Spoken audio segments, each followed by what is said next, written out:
esta hora le doy la bienvenida al economista Mauricio Pozo, quien nos acompaña en los estudios en Quito. Buenos días, economista, gracias por estar con nosotros. Buenos días, Liz, un gusto estar aquí.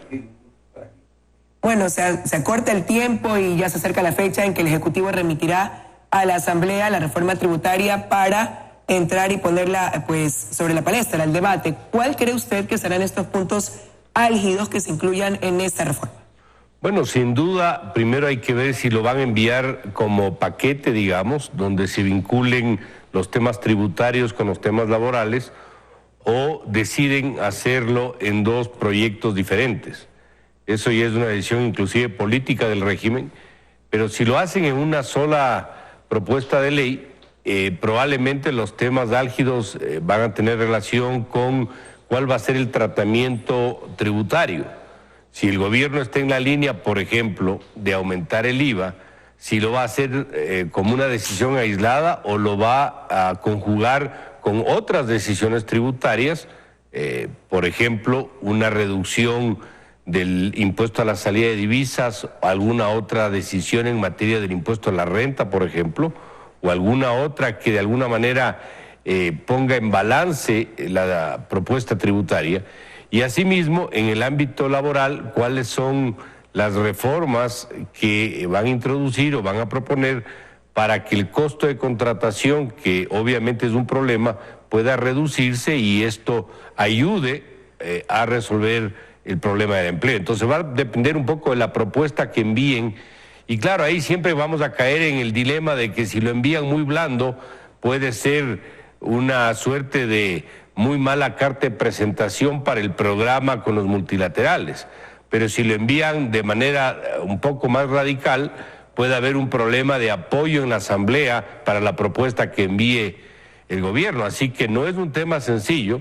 Lo que yo sí creo es que en cualquiera de los casos, lo que tiene que preservarse es el acuerdo internacional, porque si esto llegara a romperse el día de mañana, las consecuencias para el país serían terribles, porque tendría, una vez quemadas las naves, regresar al financiamiento caro que tuvo en fechas previas al acuerdo con el fondo.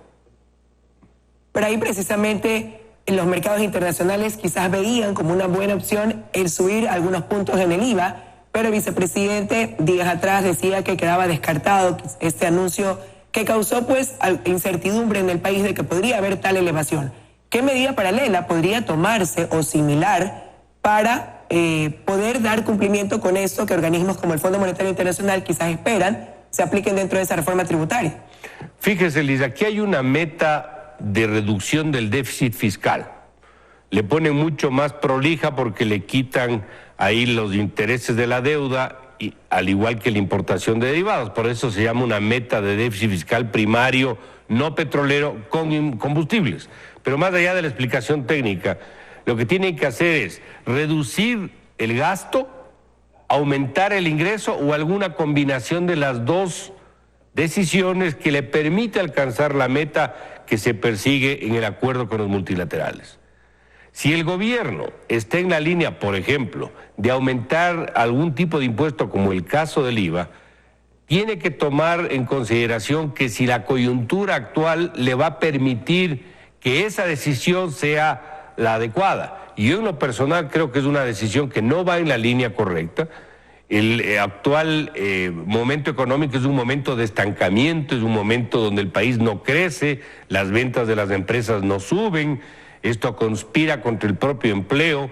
Por lo tanto, imponer una decisión del IVA que grava el consumo, que es un componente del crecimiento de la economía, creo que no va en la línea correcta. Si eso se quiere compensar con alguna reducción de otros impuestos, como el impuesto a la salida de divisas o el impuesto a la renta de empresas, por ejemplo, habría que ver en qué proporción se va a manejar. Pero en principio yo no estaría en la línea de pensar aumentos impositivos. Yo preferiría, y no porque sea un tema personal, sino porque técnicamente lo veo mejor, que hagan un esfuerzo adicional en el lado del gasto, porque fíjese que el gasto ha tenido una suerte de decisión del gobierno mucho en el lado de la inversión y del capital, pero no se ha movido casi nada en el gasto corriente y creo que ahí hay mucha grasa todavía por cortar. Yo no digo que no tenga un costo esa decisión, pero creo que es menos costoso que pensar en un aumento impositivo y obviamente avanzar también en algunos subsidios que no son buenos para la sociedad, que no protegen a los que deben proteger, donde también se puede buscar levantar recursos para poder acercarse a la meta que se tiene en el ámbito fiscal. Bueno, hay quienes dicen que ese gasto, lejos de reducirse, más bien se ha incrementado en este primer semestre del año, y ahí también preocupa el tema de estos cumplimientos que hay que hacer en torno a lo que se haya acordado con el Fondo Monetario Internacional. De parte de ese organismo hay cierta flexibilidad en permitir que el Ecuador vaya cumpliendo con esas metas. ¿Hasta qué punto eso puede llegar a ser positivo o negativo al ampliarnos o extendernos o dilatarnos más el tener que tomar decisiones importantes? A ver, cuando usted dilata las decisiones, no necesariamente facilita los resultados. Los gobiernos pierden fuerza a lo largo del tiempo, pierden apoyo, pierden espacio político. Si hay decisiones que por alguna razón se postergan, esto probablemente, lejos de ayudar, va a complicar, porque el espacio para tomar las decisiones próximamente o en los próximos meses va a ser mucho menor. El año próximo va a ser un año prácticamente electoral o preelectoral, y eso va a conspirar contra ciertas decisiones que se tengan que adoptar.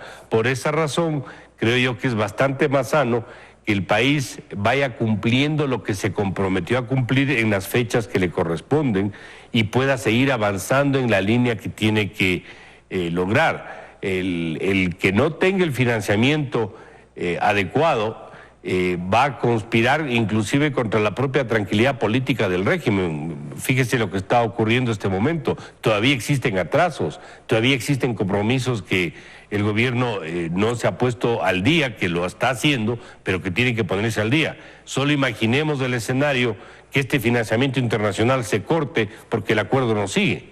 ¿Qué es lo que va a pasar con todos los compromisos del gobierno? Entonces, creo que el país no puede darse el lujo de un incumplimiento a estas alturas. Ahora se acaba de hablar de cosas pendientes, entre esos un tema, el pago a los jubilados, que hay ahorita esa disyuntiva de si se puede pagar el 60% con bonos, si es que ellos lo aceptan, no, un pago prorrateado, y lo cierto es que la toma de decisiones en ese sentido está abriendo las puertas a que el ministro Richard Martínez sea sometido a un juicio político donde pueda ser censurado. Entonces, ¿cómo ahí también puede incidir el tener que tomar estas medidas que pueden ser consideradas antipopulares, que pueden afectar en lo político, pero que desde el punto de vista del manejo macroeconómico pueden llegar a ser las necesarias? Bueno, hay que dejar bien claro que la motivación para un juicio político al ministro por atrasos o porque no hay un acuerdo de pago de ciertas obligaciones no tiene ningún sentido. Esto, lejos de ayudar, va a complicar el escenario. Creo que el ministro Martínez ha hecho un buen trabajo, ha avanzado en lo que más ha podido. Obviamente falta mucho todavía por hacer, pero creer que porque él sale y venga otra persona se va a arreglar el problema es obviamente una fábula. Esto no va a ocurrir. Hay que buscar resolver el problema y mantener la línea de conducción que se ha seguido. Si existe una falta de recursos, pues hay que poner en una balanza las cosas. Hay que cumplir sin duda alguna con un sector tan sensible como los jubilados, y si esto demanda un costo social, pongámoslo, político inclusive en materia de gasto corriente del Estado, en otro tipo de excesos que siguen existiendo, pues tiene que hacerlo para poder cumplir. Lo obvio es resolver esto lo antes posible, pero mantener la línea y la conducción. Aquí no se trata de que unos paguen por otros, aquí se trata de, dado el costo que siempre tiene un programa de esta naturaleza, un programa de ajuste, que no recaiga en los más sensibles. Y obviamente los jubilados es un sector muy sensible, pero todavía hay mucho que cortar. Fíjese, el gasto corriente no ha bajado, Luis, sigue siendo el mismo. Ahí yo creo que el gobierno tiene que tomar ciertas decisiones por más fuerza política contraria que le pueda provocar, porque si no hace eso, va a tener que seguir con otro tipo de problemas que probablemente en la balanza sean mucho más complicados de administrar que las decisiones que aún no adopta. Bueno, habrá que ver qué pasa en estos días cuando sea incluso enviada esa reforma y cómo se van dando las cosas. Quiero agradecerle, economista, su presencia esta mañana aquí en los desayunos de 24 horas. Muchas gracias, Liz. Gracias, siempre es un gusto conversar con usted. Aquí, amigos, yo me despido, deseándoles que tengan un excelente día. Ya viene Economía para Todos con Vicente Albornoz y posteriormente las noticias aquí en Teleamazonas. Que tengan un buen fin de semana.